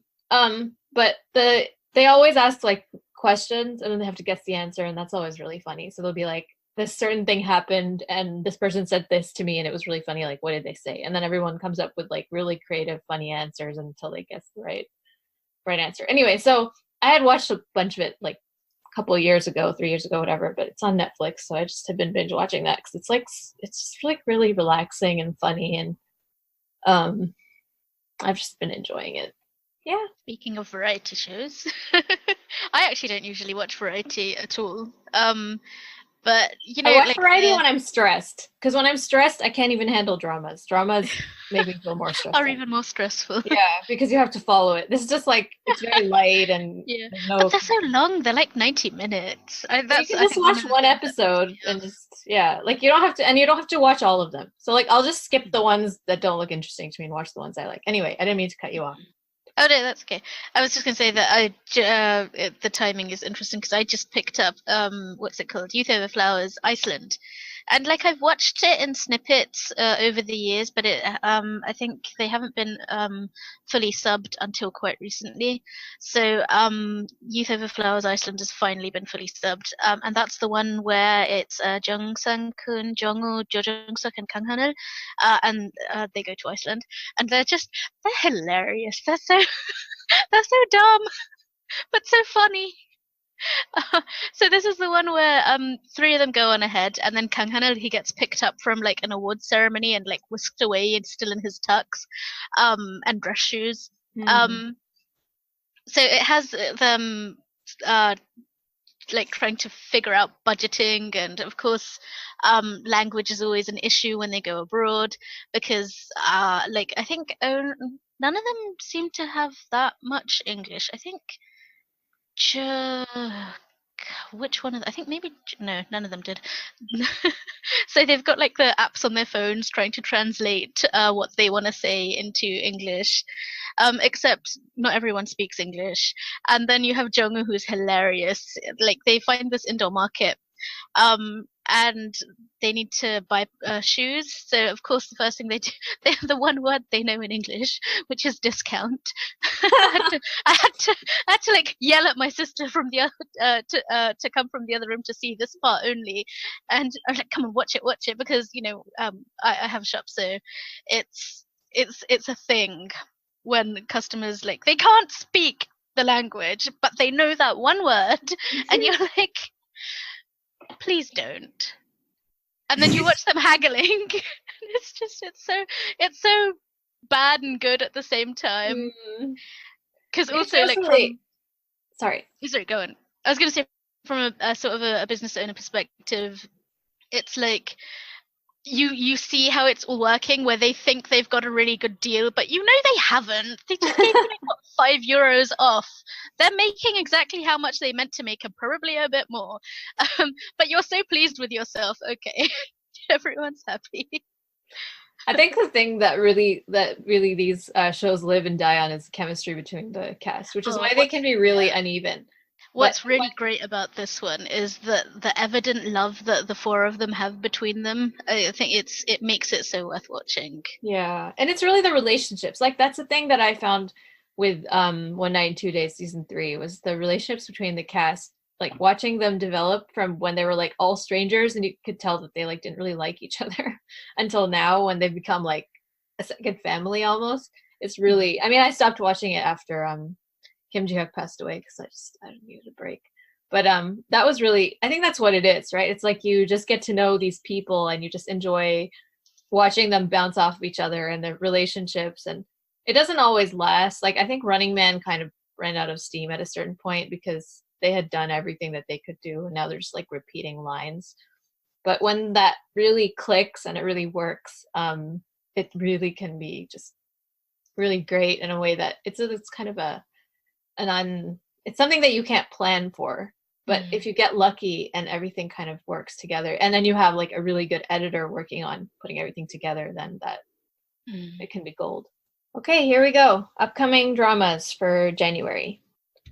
So the first one, and as usual, these are sorted by date. So we'll talk about the earliest first.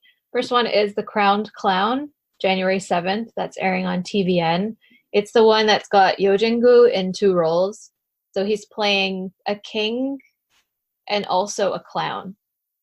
So that should be I watched that meme. I don't know, it's not a meme exactly, that tiny video on Twitter where the king I think is teaching him how to say how dare you.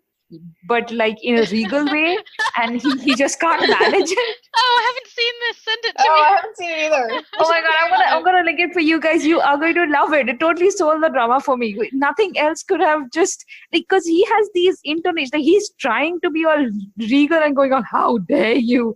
But every time they're like, that's not how you say it. Say it again. And then, yeah, because This there's a guy's voice particular way was- that the king is supposed to talk, right? Yeah. Yeah, and he's going hoarse trying to get it right. It's hilarious. Funny. So the reason that he's bringing in this clown is because he's worried about being assassinated, because there's a lot of like upheaval in the country. And so I think the protagonist is actually, well, at least from the summary, it seems that the protagonist is actually the clown. So we'll see. And he falls in love with the It queen. makes more sense. No, I mean, Yeah. it's the common man being the Right. And the queen is played by Lee Young. Wait, who's he saying? She was in I don't think I've seen her. she was in, I think, School 2013. Oh, was that? I think that was Is that or Lee that's- Isn't that Park Seung? Oh, that's Park Sang. Oh, you're right. Yeah. I don't know Lee Sang. She was I'm in opening her page. she was in Hwayugi and The Best Hit. Oh, right. So you've seen the best hit. Oh, yeah. Yugi. I don't know who this is. Oh, she was in Police Unit Oh, I 38. loved her in Hwayugi. She was really good. Who was She was in really that? good. She played a zombie. Oh, the Before zombie that, that she everyone played loves. Yeah, she was really good. On the other hand, my feelings about her are so clouded by how angry The Best Hit made me at the end. So Okay. I feel like Yeah, she was but she's a really okay. good actress. Okay, so maybe She she's gotten really better. is. Okay. Yeah. Okay, so she plays the queen, and then there's going to be some love triangle with yourself going on. So, Okay. yeah, I mean, we all Cool. love Yojingu, right? Yeah, and he's going to get a chance to stretch his acting chops, which he has plenty of. Has he done romance yet? He did that vampire marmalade something. That wasn't that all that. I got a couple of episodes and I dropped it because it was boring. I heard it wasn't good. Yeah, No. it he wasn't. also did a daily, or like, yeah, I think it was a daily, and he had a love line with Paka-san, but he was like 17. He was Wow. playing 24. Not That person's, Paka-san, like, sorry. twice his age. Hyansu, sorry. Oh, okay. Yes, sorry. Wrong H person. But yeah, that was a little weird to me. Like, it sounded weird, but I heard that he did a really good job in that. I don't generally watch the daily dramas. Mm. So the next thing that's coming up is Neighborhood Lawyer Jodoro 2. It's basically the second season. If everyone's familiar with the premise, he's like, Did either of you guys watch the first one? I did not. Did you? I did not. So the thing that interests me about this, well, the female lead in Neighborhood Lawyer 1 was Kang Sora, and in this one it's Go Yeon-jung, which is like, I have no problem with Kang Sora, Totally. but Go Yeon-jung is like on a totally different level. Yeah. Yeah. She's How like did they a get her? giant. I don't know. I think this first season had like really good ratings, maybe. Oh, It's also being developed Well, for she an needs to American confirm TV it. show. oh, That that's they're making a Neighborhood Lawyer, yeah, and it's gonna be it's being produced by Daniel Day Kim. It's very that's interesting. cool. Yeah, Hmm. so I So guess that, it was I mean, I successful would enough. expect him to definitely respect the source material more. Yeah, so that should be interesting. The next one we have is literally the title is What's Wrong, Poong-SANG, but the official English title is Live or Die. So Which we don't understand. Why liver? Like what does that mean? No, I don't think they mean the organ. not a I think it's typo. someone who lives. But I then why think. wouldn't it be liver or dire if that's or the live, case? just live or die. Like, why do you Yeah, need that exactly. SR? Like, what is that? I don't know. Okay.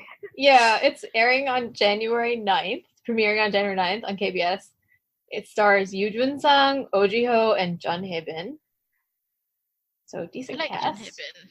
Yeah, she's really good. She's actually my favorite out of those three. So the Yoo Jun-sang plays Poong-SANG, the hero. He took care of his 4 younger siblings and supported them because their parents were like kind of not in the picture, I guess, or not supportive. And then Oh Ji-ho plays his younger brother. Jun Hae-bin plays his younger sister. And then Lee Si-young plays their next oldest sister. And then the baby is played by Lee Chang-yup, which I don't recognize. Is that this a weekend drama? That's what I thought from the it has description, right? the essence of a Yeah, It but sounds a lot like Father is Strange or Right, but it's actually a Wednesday, Thursday, I think. What? And it's airing in the same time slot as Feels Good to Die. So, Wednesday, Thursday.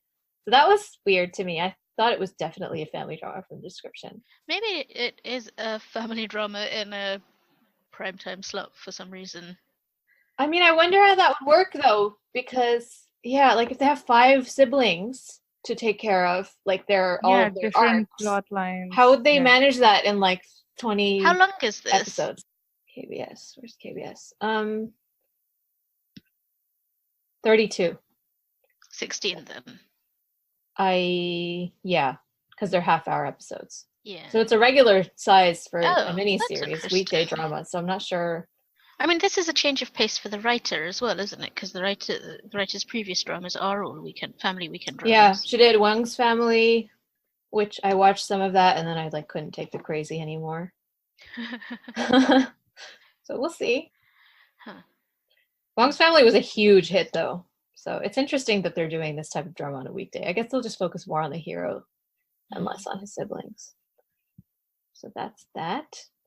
The next one is Spring Turns to Spring, January 23rd on NBC. It stars Iuri, whom we love, Ji-won, and Lee Jung-hyuk. And it's about Iuri, who works as a TV news anchor woman who cares only about herself. Ji-won is a formerly popular actress who now is a lawmaker's wife, so a politician's wife. And she's only focused on her family, and then they switch bodies. Ooh, Oh, okay. so you switched drama. That's true. I wasn't expecting Okay. that to be the Yeah. last confession. I didn't actually read the whole summary before I sent it to you. I might actually watch this. Right, I'm suddenly interested. Yeah. Before I was like, whatever. I like Leary, but whatever. Like, Although, did either of you watch what is it called? Room Number 9, also a body swap. type of I did drama. not watch that. I wouldn't No. hear how it went down because I was planning to watch it and I just didn't get around to it. I was like sort of intrigued, and then I have a feeling that I heard that it was kind of strange or it didn't go in a good direction. So guess the episodes are to be announced, but I'm guessing it's a 16-hour drama. I mean, the cast sounds really good, Mm. Yeah. and the writer is is also to be announced, which is a little worrisome. It's coming out in like 2 weeks. I don't know. Hasn't been written yet. Sorry, less than 2 weeks. It's coming out in like a week and a half. I don't know what's going on. No, sorry, 2.5 weeks. But this story is pretty familiar in that I have seen other versions of this being done. I can tell you 2 Indian dramas that were done with pretty much exactly the same premise. So, yeah. The director has produced and directed a lot of really good shows. So that's, something reassuring. Like he produced Shopping King Louie, Miss Korea, Scandal, A Shocking Wrongful Incident, and he directed. Yeah, we like those. He directed Man to Man, which the directing was not the problem with that. Yeah, that was Arang and the Magistrate, Can You Hear My Heart, which is like one of my top favorite dramas ever. Yeah. Good. Have you guys watched that? No, but I have. Arang watched and the Arang. Magistrate, yeah. I have not watched Arang, but yeah. Oh, Yeah. you need to watch that. Get onto that. You need to watch that That's your ASAP. type of watch. It's on my list. So yeah, I mean, I'm definitely interested in seeing where that goes. Okay, next is Kingdom on Netflix. That is airing. It's premiering, or actually, the whole thing is going to drop in one go on January 25th. Okay. I think it's either 6 or 8 episodes. 8 to 6. Oh, Yeah, it was. Now I'm budgeted- They were confused. no. They were 6, I budgeted think. for 6, Yeah. and they ended up doing 8. I think. Okay. Yeah, they went way over. that. Have we seen the trailer for this? I feel like we've seen the trailer for We this. have seen the Seen it. trailer. It's very creepy. We There's have. like zombies dead bodies being dropped into Right, the right, water right, with right. like Yeah. weights on them, so they won't come back to life, which probably won't work because they're zombies. It's It's called Juji-hoon. 6. It says 6. D-Edit says 6. Oh, okay, so maybe What it is does 6 then. Izanoki say? What is 6? Oh guys? right, you're right. It is 6. Kingdom, 6 episodes. Oh, okay. I'm so confused. You know what it was? You know what it was? they were originally going to make 8 episodes, but they went so over budget that I think they ended up making. Oh, that yeah, we why? covered that on news. We didn't talked about it. Yeah. That's why I was confused. Yeah. Okay, apologies, guys. So I mean, we all know it's Kim and E of Signal fame, writer and Yeah. I just director want of her to come Tunnel. back and write Signal, for God's sake. Give me Signal 2 now. I would rather watch that than a zombie drama, to be honest, but I hate Yeah, zombies, so that's me just my too. personal preference. But I know I'm a lot of people watching love this them. because it's Kim and he. That's the only reason I'm watching it. Yeah. I'm scared. We can hold hands over the internet. Yeah. Like totally unexpectedly, zombies turned up. Well, a type of zombie turned up in Alhambra. Oh, And really? then, and then I thought, well, is this to prepare me for Kingdom? Because I covered my screen half of the time. I don't think these are the same kind of zombies. You watch zombie shows. You're crazy. Do you like zombies, Paroma? You're okay with them, right? Like is probably Okay, not the fine. right word. Yeah, like is not the right one. You don't Not avoid personally them with the same kind of intent. No, so that we I'm do. okay with gore, which Mhm. I know a lot of people aren't. I'm okay with gore, but what I hate are dramas that end like I Am Legend. That kind of zombie story is what I hate. I don't know what that means. Okay, that you are lucky. They never know what that means. Okay. But now Continue I not want to to know. know. I guess that's like an Easter egg for the people that watched I Am Legend. Okay. Go look it up Yeah. on Wikipedia afterwards, Saya. I will not. I'm too Please wimpy don't. to even do that. Okay. Next is Romance is a Bonus Book. Just an interesting title. It's premiering on January 26th on TVN. This is with Lee Jung-suk, and it's Ina Young's comeback drama after like 5 years. Because she left, she got married to Won Bin, and she's been like kind of out of the limelight for a while. This is about Lee Jung-suk is a genius writer, of course, youngest chief editor ever at his publishing company. Of course not. And he's handsome, and he's even-tempered, and he has a warm heart and a reasonable personality. Wow. And he's a former comic book character. That, yeah. And then the heroine is formerly a popular copywriter, but she's not anymore. Now she's broke and unemployed, and she's of course older than him, although this is not in the description. But I mean, we know Although that it she's says older than that him. it's a love story between two people in their 30s. I'm not sure I buy Lee Jung-suk as someone in his 30s. Is he even in his 30s? I don't think so. I mean, he hasn't gone to army yet, has he? No, I mean, No. he would have to by Yeah. He's when becomes 29. 30. So he needs to go now. Yeah, I think this is He his will. last This drama is before supposed to be the going. last Yeah. one. Time, yeah. So it's like she gets a job at his company by lying about her background. Yeah, because it's so impressive. Nobody wants to hire her for anything. Huh. This sounds a bit like Younger. Maybe she lies about her age. Have you guys heard of Younger? It's about like an older woman who goes back to publishing after a long time, but she's so old that no one will hire her, so she lies and says that she's 26. What is this, a film? It's a TV show. It's an American TV show called Younger. Sounds interesting. I'm going Yeah. to Yeah, actually. I mean, I've does. heard it's actually really good, but I haven't watched it. Just one of It the TV sounds good. podcasts that I listen to. Yeah, they love it on there. So, but yeah, it's the writer of the I Need Romance series. Which I liked 2 out of 3, which is not bad. So, Oh, yeah. I haven't Okay. watched the first 2, but I did really like 3, so I'm definitely Yeah. watching. 3 was the best one, hands down. I didn't like 2, I think. I think I liked the first one and the third one. I think. I think she also wrote something else that we liked too. She wrote, the screenwriter is Jung Hyun Jung, and she also wrote 5 Children, which I enjoyed. Because This Is My First Love. Wait, this is upcoming. Discovery of Love. That was another one that this writer wrote. Yes, that's the one. Discovery of Love. I liked Discovery of Love. I know that was kind of not everyone loved it, but I enjoyed it a lot. I plan to watch it. I haven't watched it yet. Yeah. I mean, I love Eric though, so Eric is just so Yeah. good in everything. And the writer likes him too. She tends to do like prickly and kind of unlikable heroines, and I feel that they work as long as the actress is able to pull it off. So this should be interesting. Okay. Now can we go to the one that I really want to talk about? Yes, let's So go. which one is that? It's like luckily at the end, so we can Oh, squeeze this which we one. want. It's called Touch Your Heart, January 30th, TVN, and it is the reunion of our royal couple from Goblin.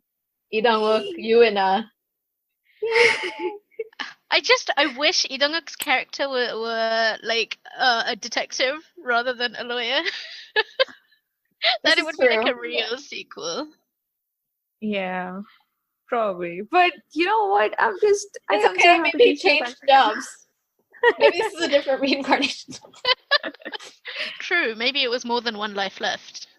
I hope we Plus, didn't that one was spoil set in the it. future, so this is like in a previous.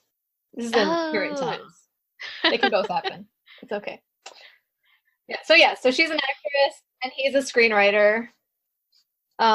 No, sorry, he's not a screenwriter. He's a lawyer. You're right. Yeah, And and then- again another story where the just like the previous one, where the female lead pretends like sort of lies about her background and decides to be his secretary, I think, or something. Like, Yeah, she needs to get that's experience for the role that she for the is gonna role. play, because she's a terrible Yeah. actress. Or and her acting career is like, I don't know, Tanked. tainted by It's scandals. on the edge. Yeah, it's on the edge. Yeah.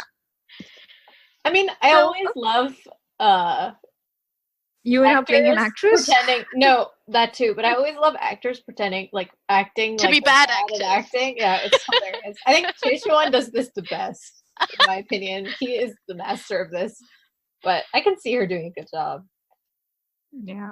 and it Yeah, looks I'm really looks looking fun. forward to this. The only thing that I'm a little unsure about is like the director is awesome, but it's the same writer that did the web novel. So the writer I don't think has any experience writing dramas. So that might be a little bit. But the director is pretty strong. But there must be a writing team. That's true. behind I'm it sure as there well. is. Yeah, I'm sure there is. So Yeah. yeah, it's director of Because It's Our First Life, Let's Eat, Secretary Kim, like some really good shows. So So, was it Diego is the original writer of the webtoon, but it Mhm. does have a pair of actual screenwriters attached. okay, Lee it does. Myung-suk and Choi Bo-rim. And Lee Myung-suk has previously worked on The Virus, which was an OCN drama from 2013, and you know Heartstrings, You've Fallen for Me? Oh, Yeah. oh no. What's his name? I No, like I that drama. Heartstrings. Yeah. Oh, It was low key. But it you know, was low key, but the writing just kind of went nowhere. Okay. people Okay. develop their craft. And it's a team. It's Yeah. that's she's only one It of wasn't. the, It wasn't horrible. It didn't have any hugely problematic. That's true, I guess. know, Yeah. anything, It wasn't so- it wasn't awful. It was just fine. It was fine. I'm sorry. I'm being too mean. Damn my faint praise. Yeah. Oh yeah, but still, it's been years since then. Hmm. Yeah. And also, I'm just super excited to see you in a lead role. I Yeah, have it's missed been a her while. on my screen. Yeah. Yeah, she always She's seems to been go on it from too little. lead to supporting, lead to supporting, lead to supporting. She's been doing supporting for the last 3 years, I think. I'm just No, I why? mean, because she She's does such have- a talented actress. Yeah, I mean that's what I mean. Like she goes from she gets a lead role and then she goes back to a supporting role, then she gets another lead role and then she goes back to a supporting role. So she kind of yo-yos that way. But yeah, I love her as an actress. I think she's really fun. So yay. Yeah, because she hasn't done a lead since My Secret Hotel, right? Yeah, Yeah. I think so. And that was 2014. And that one was not. I It just was- only erased that from my memory. Yeah, it didn't Yeah. have a credit. Yeah. And the Great. 3 that she did before that I think were supporting, and then the one before that was Queen and Huntsman from And see, 2012. so Yeah. that was the last for me. Queen Yeah. and Huntsman was the last thing that she did as a lead role in my mind. Hmm. And now, so yeah. You've deleted been too everything. So long. in Poroma's world, it's been almost 9 years. Yeah. Although I don't think any of us watched One More Happy Sorry, Ending. almost That was a 7 bit years. more of an ensemble drama. So It was? Okay. I just She must remember have that had it was that she wasn't the Wait, lead. Which one? Which one? One More Happy Ending with I think Jun. Oh, I did watch that. I liked you her. did? I liked Okay. her sort of in it, but again, she was not the lead. I need her to have her solo drama. I need her to sort of diva out, which she is amazing at. So She yeah. is. That's true. Yeah. And I think she would just have a lot of fun playing an actress, which she would play an actress in Queen and Huntsman too. Yeah, she yeah. did. It's almost like a reprisal of that, right? Yeah. Yeah. Okay, that's all the upcoming. So we haven't done a question of the yak in a while, but Paroma found something that a listener asked. Do you want to go ahead and ask the question, and then we can all take turns responding? Yeah, sure. So I was looking up random comments in different podcast apps, and I found one from RM. So what they basically asked was there a drama that we hated but we had to finish? And this could be from Japanese, Chinese, Korean, any industry. Do you guys remember a drama that you kind of didn't like but you had to finish? Oh no! You know what? Cancel the question of the yak. I do not want to know. Why? What do you think I'm gonna say? I think I'm going to get punished for asking this. I'm a much nicer person than you think I am, you know. Yeah, okay. It's Full House, isn't it? It's Full House. I know. That was my second one. I have one before that, though. What? Oh, okay. Okay, but in I don't know, in whose defense, maybe in Paroma's defense, like nobody made you finish Full House. You did not have to finish that. Exactly. Why am I feeling so guilty? Well, I wasn't, as I said, I'm a much nicer person than you think I am. I wasn't going to blame you for anything. I wasn't even going to say Full House. So. Okay, so what was your actual answer? I was going to say Criminal Minds. That's what I was expecting. Yeah. That's why I was like, wait, what? Why the reaction? Why the punishment? Right, because the question is that you couldn't drop, right? When you're recapping, you can't drop. You nobody else is watching, nobody else is reading, but you have to carry on. You can't drop a show when it's bad when you're recapping it. So that's the worst. Oh. But yeah, Full House, the reason I made myself finish Full House is because, one, I thought it was I was promised it was going to get better, and two, my sense of completionism, which I have now thrown out of the window. Good for you. And everyone else should too. If you're not enjoying it, stop watching it. There's better things to watch. Anisa? So I thought I didn't have one because I was like, oh, all my recapping have been pretty good, and then I remembered Paroma buys me food. Oh my god, year. Yes. I wanted to drop for recapping. I definitely wouldn't have finished the whole thing if we weren't recapping it together. And I also want to say that recapping it with you, Saya, just made the whole experience so much better because we could rant about it to each other. And then our rants were actually published and people could commiserate with our rants. It was great. Not that I want to go through that again, but if I had to watch it, it's better than doing each recap on your own. In the regular format, it was more of a conversational recap. Yeah. So. Yeah, because for a normal format, you'd put in so many more hours, whereas with these ones, at least we didn't have to put in. Even the time that we did put in, I resented it because it was that bad. But you guys were already saying stuff that we were thinking during, the actual viewing. So I really appreciated those recaps. And I enjoyed them. I'm glad because it was also nice in that it was one recap for 2 episodes rather than each person doing a full extra long one on your own. Yeah. But yeah, that's my answer. What about you, Paroma? So basically, duty made you do it, and yeah. I feel like that's the slogan of my life. Duty made me do it. I mean, I just don't finish things that I don't like. It's like an optional extracurricular. No, I agree.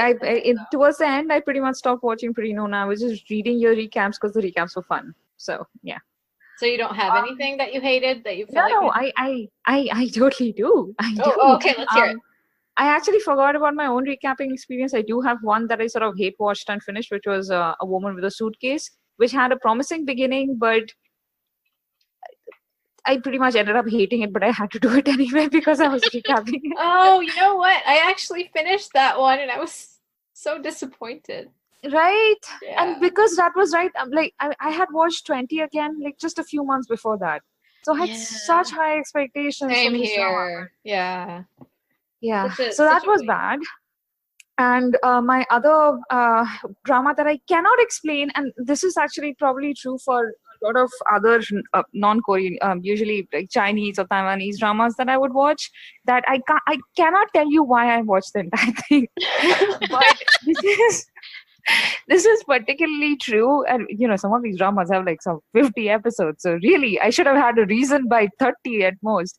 But so one of the dramas that I not only can I not explain why I watched the entire thing, I kind of found it compelling despite its very problematic treatment of all women in the drama, I suppose, in somewhat, which it's Lia W.